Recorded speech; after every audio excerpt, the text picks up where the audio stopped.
Well, at first I felt really bad for apparently forcing my mother to speak. Oh, no. And then I dropped my camera when Jamie was speaking. And then I realized this is great. The expectations are super low for my speech. It can only go up from here. So, yeah, it's so great to see all of you. I'm Savannah, Blake's older sister, the eldest of the four. And I have two things I want to say. The first is the story of,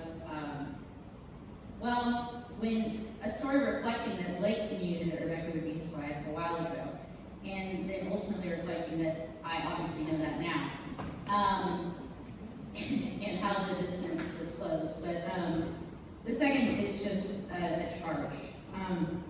So some people, I think it was my dad, said earlier that Blake is the center of fun in our family.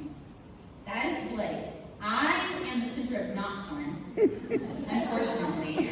God just made me different, or not different like I'm special, but like we're different.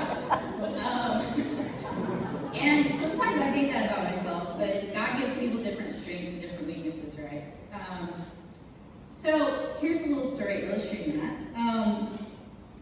This was, I should know this because it was important, but let's say 2 years ago, Blake, we had heard that he had a crush on a girl. I didn't know who it was. I didn't know the details. Honestly, as Blake's older sister at that time, just to let y'all know, this was during the leisure period that my dad was referencing. So it was during that period, and I just didn't really care, honestly, that there was some girl that he had a crush on. As the older sister that is not about fun, unfortunately, I was worried about some other things in Blake's life, getting off the leisure track and things like that. And so like my dad said, there was a financial miracle that needed to happen. So I'm just setting the stage for this story. So one day I hear that this girl is apparently in Italy. Not permanently, thank the Lord. That would have had other problems, like you found this random girl in Italy. But no, she's just studying abroad. And I find out that Blake sent this bouquet of flowers that was like $200 to this girl. And I didn't, maybe I knew her first name at that time, but Blake did not tell this to me, of course. Somehow I heard it from my dad or from Reed or something like that. I was so mad. $200 to this girl? Like, I haven't even met her, how dare you? You know, I was being prideful, but I was also just concerned, like, $200, like, she's just some random person, it's just a crush. And, but of course, you know, it's like any kind of gossip. He didn't tell me, so I couldn't talk to him about it. And later on, though, the bouquet ended up coming up with flowers. And I was like, yeah, I don't know, $200, wow, all the way across the ocean, you know, that was a little crazy. And Blake told me at that time, I don't remember the full conversation, but the effect of the conversation was, you don't understand. This was an important bouquet of flowers because this was an important girl. And that girl was Rebecca Feldman. And so this many years later, I just want to set the record straight, I'm good with the flowers. That was a good purchase, very wise. I wasn't sure at the time, but he sold me eventually. And I'm very sold on Rebecca.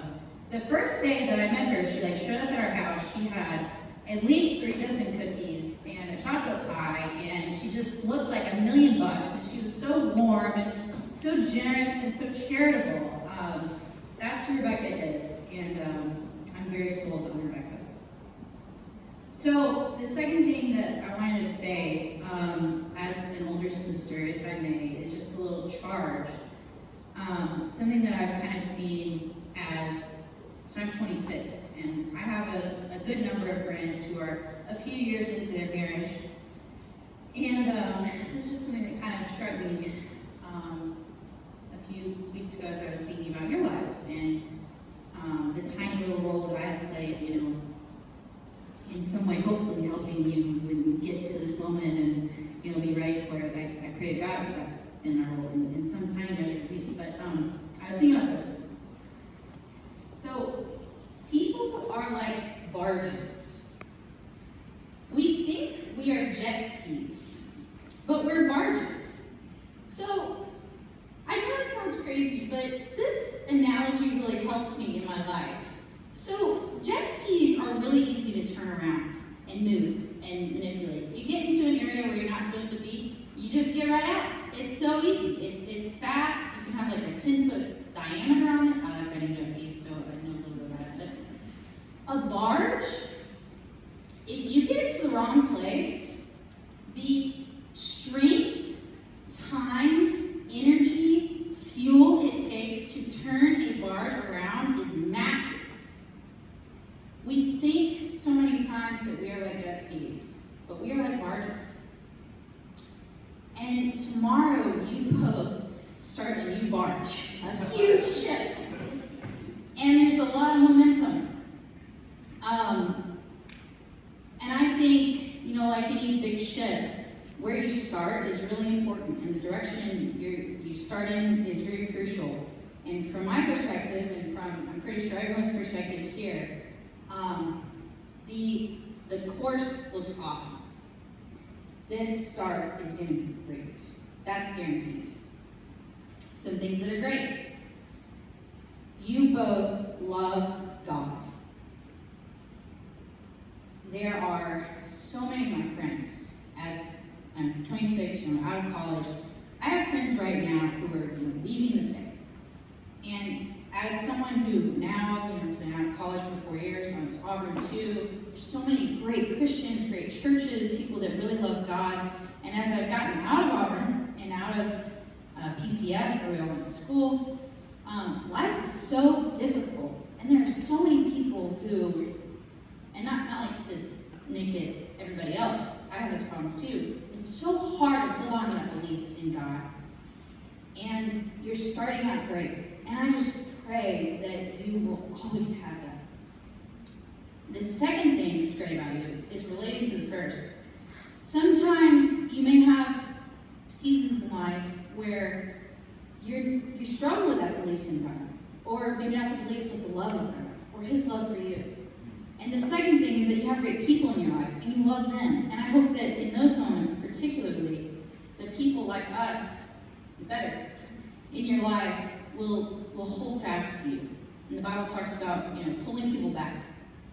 And I hope that I know you will play that role for us, play that role for me, and that we can return the favor. A third aspect is that you both have really wise views of money and finances. That was a real big drop off. God and people and money, but I didn't think about that beforehand. But it's important. Jesus talked about money a lot more than he talked about other things, and I pray that you keep that. The fourth, always maintain a love for the poor and the struggling. I'm a lawyer right now, and our story is just the things that I see have opened me up in a way that I don't think I understood before. Just there are so many people who can't, have what we have here tonight, and I pray that you always have this attitude of gratitude towards God and charity towards towards the downtrodden.